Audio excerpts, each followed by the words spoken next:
Good evening, everyone. It's a pleasure to welcome Santosh star Shahana Goswami. Ms. Goswami is an actor whose work has made a lasting impact on both Indian and international cinema. From Rock On to Firak, Midnight's Children's, Vigato, and now Santosh, her career has been defined by versatility, depth, and fearless storytelling. Whether portraying emotionally complex characters or bringing socially relevant narratives to life, Shahana continues to challenge conventions and captivate audiences. So let's get on with our Q&A session. And maybe Shahana can speak a few words about what makes this film very special for her. I guess this film is about the very heart of morality. And I'm sure all of you have a lot of questions also. Thank you, Suruchi. What some of you may not know is that I started my career with Suruchi. My first ever play was with Suruchi. So that was very much a part of my initial phase working with wonderful people that guided and helped me. Santosh, I mean, for me, I think as an actor, when you come across a script that is, for me, I read a script as a film. You know, I mean, I see the film, and is it a film I'd like to watch? And when I read it, I just felt that it was my kind of storytelling, where there is so much nuancing and depth and empathy without feeling the need to constantly attribute blame, but to showcase things that are playing out in the world around us and within us, with a lot of sensitivity and observation. And I think that that runs across the entirety of the film and all the characters. And Santosh is just the sutradhar, as we say, or the kind of the one showing you through the story, while also participating in it, while reacting to it, responding to it. But I really liked it as a storytelling. I thought it was a very well written script and a really well intentioned storytelling. Do you think she should have remained a cop? A good cop in a bad system can make a lot of difference. Well, that's the thing. It's a hard thing to do. You know, I think we were talking. I was talking about this earlier. Like one person or systemic change needs collectives. Maybe we needed many more Santoshes to kind of. We needed Sharma to also be different. We needed a lot more people to come into to shift things around. But yeah, I think I enjoyed the little romantic or romanticized ending of the film that still left it with an idea of hope in humanity and love at the end of it in some way. And yeah, that was Sandhya's tribute to keeping it hopeful and having a sense of her going to Bombay, which was meant to be the place that these lovers were to go. And Well, questions, observations, what you're left with, anything's welcome. I also know it's very late and I appreciate everybody staying back. So thank you. Yes. Can you share a little bit about the process of filmmaking? Because it felt like, you know, you were in an atmosphere around people where they didn't really know that you were being filmed. And, you know, it was such a, you could feel like somehow the camera was just observing you so deeply. And, you know, you were very much like engrossed in the public. And there was so much of, you know what I mean? Yeah, it was a mix of both actually, and there was there were places where we had large crowds that were participating in the scene. They were of course extras that were guided according to the scene. But then there are the long shots of me walking through spaces, and that's all in real locations and usually with a telelens, as you would know, Shreya, since we have a cinematographer in the house. And so there was a mix of it. But I think Leonard, our cinematographer, he did a fantastic job along with Sandhya in terms of ideating the look of the film. And there was a lot of this idea of creating a sense of people, but then focusing on the one observing and her observation, and that being done through the close-ups of the person. But it wasn't always a situation um, where I was in a live crowd. But something about just that space and that milieu anyway adds to it, because Sandhya was also particular about choosing the people that would come on screen, the extras, everybody. She wanted there to be this kind of quality of rawness and realness. A lot of the actors in the film are also have never faced the camera before. She met them when she went recceing and finding the spots and speaking to people, and ended up finding interesting faces, interesting people, and ended up workshopping them to kind of then act in front of the camera. So, but yeah, I think it was a mix of. When I watch it now, I also realize that I don't think even though I always know what lens is on and everything, but I don't think I realized how much of close-ups there were. I felt like I felt like there was more zoomed out perspective, but the mix. I think that's also the editing and the way it was shot, but eventually the choices that were made in the edit that's created the film. The film was 3 hours long in the original director's cut, and now it's 2 hours, so you can see how much has been trimmed down. Tell me something, Shahana.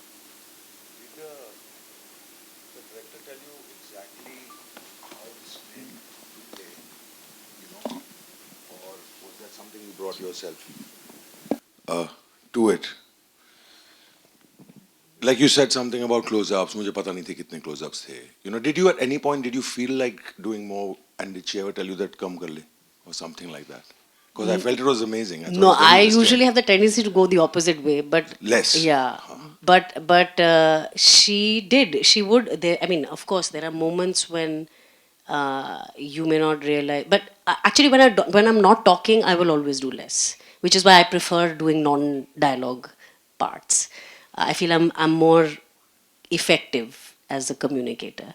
I feel like dialogue stuff sometimes, for me, can become confusing. But I think this was something that got made on the way. I don't think Sandhya and I didn't have a discussion about the fact that she's supposed to be subtle or quiet. But I think it was just sometimes you read something and you just know that that's how the person is. She was also very sure that she didn't want Santosh. Like the one thing that she said is Santosh is not a oppressed, suppressed, downtrodden girl in any way. She is feisty. We don't know, like, I love that Sandhya used to say this, that we don't know that what her in-laws say about her, whether that was true or not. We only see her at a certain point in her life. She has a certain hunger for life. She has a certain ambition. She, even in the moments when she, agrees to take the job because she sees opportunity in it, So there is a certain sharpness to her as well. She's not this like lost in the woods kind of girl. But yeah, I think that specific thing of the observation and the reaction, when you know that a scene is playing out so many layers as just a human being, you read a scene and you're like, oh, you know exactly what this look and what you're observing is supposed to imply. It'll come anyway. It just happens automatically. And the other thing that I keep saying is, for all the appreciation for my face and my expression, which I'm not taking away from, but what I do realize when I watch it also is that that's the beauty of filmmaking and editing, that what you see before my reaction and after my reaction in terms of the frame and what she's observing gives meaning to the expression on my face as well. If it was just you watching Santosh's face throughout with no context, then it would have been different. So the context is also allowing for you to read her expressions better. You could see that life that you're talking about, the brief, that she has that in her. She's not oppressed. Yeah. And you did it with such restraint. I thought you nailed it. That was amazing. Great, great tips also for budding actors. I think that was just a mini class in how to be a better actor for screen. We had a question up there. Yes? You think your voice can reach us, or you want a mic? Yes, we can. Just two questions. One is, when police stations and to see how it was and what was your experience like. And secondly is there's a lot of casteism in this, and I believe the movie was shot somewhere in Lucknow. Outskirts of Lucknow, yes. Lucknow, and did you get to see or witness anything in that area yourself about casteism there? Interesting question. Actually, to answer that first, because now when I'm thinking back from the top of my head, I didn't experience it. But one thing is that a film set is a very unique space where you're working together as a team in a way where you have less likelihood of seeing it. And outside of filming, there was very little interaction with the outside world in that period. So that was a bit, I would say, in my experience, I didn't end up seeing that playing out around me. But yes, we did have an opportunity, both Sunita and I, with Sandhya, to visit and meet some of the cop stations in the smaller in the area that she had envisioned the story, or the people that she had access to. And it was also for us to get an idea of just what their daily routine is like, because I say this often, that when we think of cops or surgeons or certain kind of professions that we don't have access to, there's a kind of over glorifying it and a kind of feeling that it's constantly going to be this self-righteous kind of way of being. But for people who it's their everyday job, their way of operating, moving and being is very different in that space. And it was good to be able to see that, because I have only grown up watching cops in films, or in and female cops almost none. I mean, I had a friend whose mother was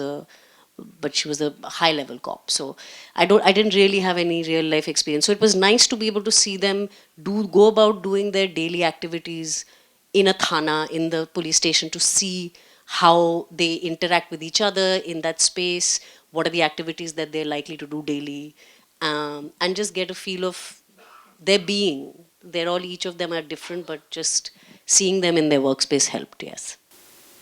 Yes? Firstly, absolutely amazing. It was brilliant.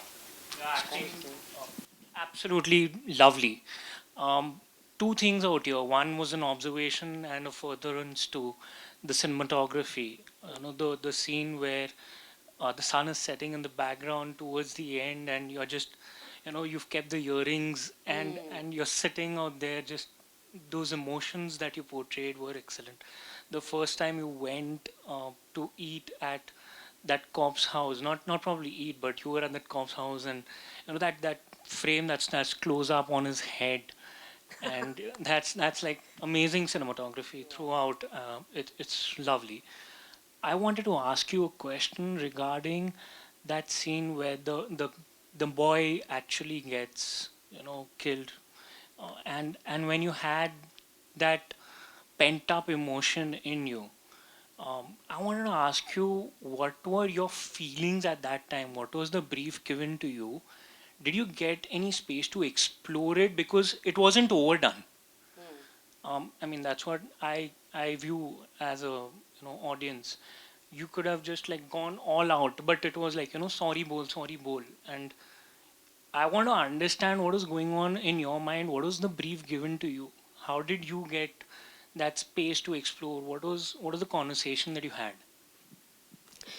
So Sandhya and I, and then Sandhya, Sunita and I, for all the scenes that we were all in together, we had a lot of detailed discussion on every scene, and kind of digging for more nuance, digging for more meaning, for um, motivations, for what the layers of emotions that will be playing out in each character. So there was a lot of discussion around those aspects.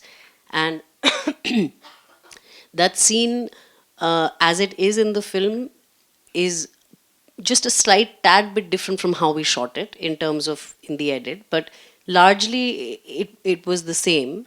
And it was a scene that I was nervous about only because it's a very iconic scene for the script as well, and for the character. And I do have uh, as a person, I have a very visceral reaction against aggression, physical aggression. So I didn't know how I would be in that space. But of course, the process of filmmaking, what I keep telling people, if you guys ever come on a film set, you'll see that it's the most bizarre way of being, because when you're watching a film, you feel like you're in a flow, but when you're shooting a scene, you know, you're breaking for lunch in the middle of doing things. You're having a like you're talking to somebody. You're coordinating your life. There's lots going on. You're constantly compartmentalizing your emotions. Actually, you compartmentalize the time that you spend in front of camera. So, but you have to switch off also in between to take directions, to understand what's happening. So, to tweak things, to make adjustments. So that particular day, the way the scene played out, actually initially there was chaos because there was a jagran happening. Jagran is when there's like all night music playing for a festivity, and we didn't know if we would be able to shoot. And then at some point it quieted down, so it reduced the time we had to shoot as well. And then some idea was there. Also, the cinematography there was very important in terms of, and these are also things that came about. Some of it came about organically in the moment, like the movement that Leonard does. Leonard is also an extremely tall man. He's 7 feet 2 inches or something, and I'm 5'4". You know, so he was moving with my motion, and throughout the film, it's completely handheld. So a lot of things also came out of these things, and the choice of how it's lit, the fact that you don't see Santosh's face fully frontal through certain things. It helps that, of course, you're using a foam thing, and you know that it's not hurting the person you're doing it to. But I think it was just it was a combination of knowing that we didn't want it to ever become too much in terms of it seeming too much of a act of violence, but that also let it develop and let things come out. Like the fact that it ends up being a catharsis for her that she doesn't realize. She starts off by trying to stand up for the the misogyny she thinks is being played out, and stand up for her mentor's authority. And then it ends up, while in the act of her being in it, it ends up being her own catharsis and her own hatred coming out and her own prejudices coming out. So yeah, and there is something to, I suppose, I mean, yes, you're using a foam belt, but there is something to that kind of act that does do something to you as well, and whatever comes out comes out. So I think we just kind of improvised and found whatever was, and we I think we may have done, we didn't do too many takes of it either. Like there was a kind of judicial use of of everybody's energy, including Leonard, who was, it was not an easy movement for him at all. So yeah, I hope that answered your question. Can you hear me? Yeah. The film has plenty of layers of problems that are conveyed through different, like there's power, there's class, there's feminism. So as an actor, from your perspective, what was there a concept that maybe overpowered the whole story, or was it more of a personal exploration of Santosh, or was it more about the social issues around her? What, as an actor, what was your perspective to this story and the issues portrayed here? I always saw it as a larger story about society and the world around, and human behavior and human interaction. And in terms of themes, yes, I do feel that the overriding theme is power, and how power ends up being responded to and corrupting or creating or shifts and changes in different dynamic. Power in caste, power in politics, I mean in gender, in power at the workplace, but it's always something playing out with the power dynamic, and how power dynamics also keep shifting. And when power dynamics shift, then things start shifting in that reality as well. So that was what I also found interesting, that it was this kind of overarching theme of power. And yeah, for me it was not, Santosh is a medium to like I said, to observe the reality around, but also she becomes the canvas to observe an inner reality of someone who's experiencing something firsthand and becoming a part of it. Yes? Yes. So, as the actor who played the part, what do you think her relationship with jewelry is like? Is she holding on to it as a tangible form of grief? Is she looking at it from like a feminine lens? You know, like since the beginning when her in-laws on her, and then she also takes over Devka's earrings till she finds that closure, right? And in the end, when she again gives her nose pin away to the girl at the station. Like, I just wanted to know your take on it. That's interesting. I didn't, yeah. I do know that Sandhya did want her to be somebody who enjoyed dressing up. That was Santosh as a character before. Of course, you see less of it in this post grieving police world of hers, but that's why the first scene she looks the way she does, or even after. Uh, and but besides that, yeah, there is this theme of jewelry obviously that's there, and there's also this constant exchanging of jewelry. um, but you know, I think personally for me, I felt that the first, let's say, her taking off of the more ornate piece of jewelry was perhaps uh, more also to do with the necessity of her reality at that point, and underlining perhaps of her own grief to the world. And then of course you have somebody who comes and empowers her, and in an act of lovingness and pride almost gives a nose pin, who then seemingly is a mentor but isn't. And so that giving away for me is more that this doesn't have any value, because neither, I mean, because it's given by somebody who does not hold the same meaning and has kind of fallen in her eyes in some sense, and that this would actually be beneficial to somebody else. Of course, there's the earrings of Devika. That I feel is, again, Devika becomes a parallel to her processing her own her own husband's death, and which is why even the choice of keeping the earrings next to his picture to kind of give that, and it's also an act of giving her some sort of grace in her death. Uh, but yeah, I don't know if that was Sandhya's design in terms of all the different. I should ask her that if that was part of her design or not. The different aspects of the jewelry. I was just thinking, Shahana, about what you were telling me about the movie and the trouble it's run into. And maybe this is almost a historic screening of it because each one of you has been part of this, and I don't know how many more times it's going to be screened. Do you think you can talk about that? I don't know whether it's allowed or not. I think it. I mean, they will probably have some sort of a official announcement of it. But as it stands right now, which I think my producer spoke about even in Hong Kong, so I think it should be fine. Which is that it's with the censor board, and the censor board has given certain cuts and certain changes to the film, which on discussion and contemplation within the team, we feel that it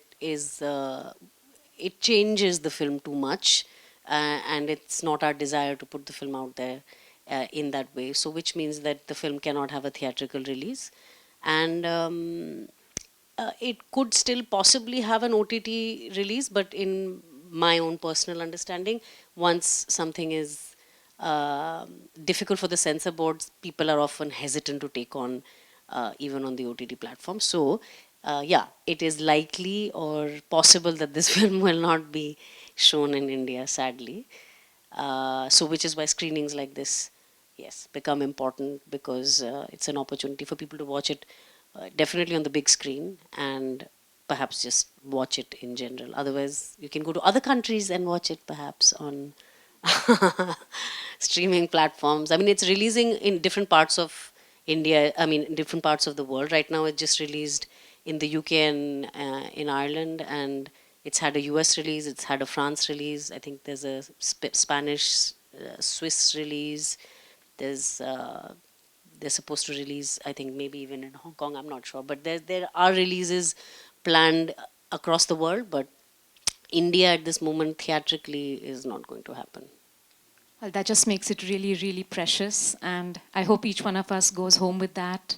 And also a little bit of the story in us and the strength to tell these stories and not just the happy, sunny ones, you know. Thank you, Shahana, for being Thank here. you, And thank you, Suruchi. everybody. This is so special.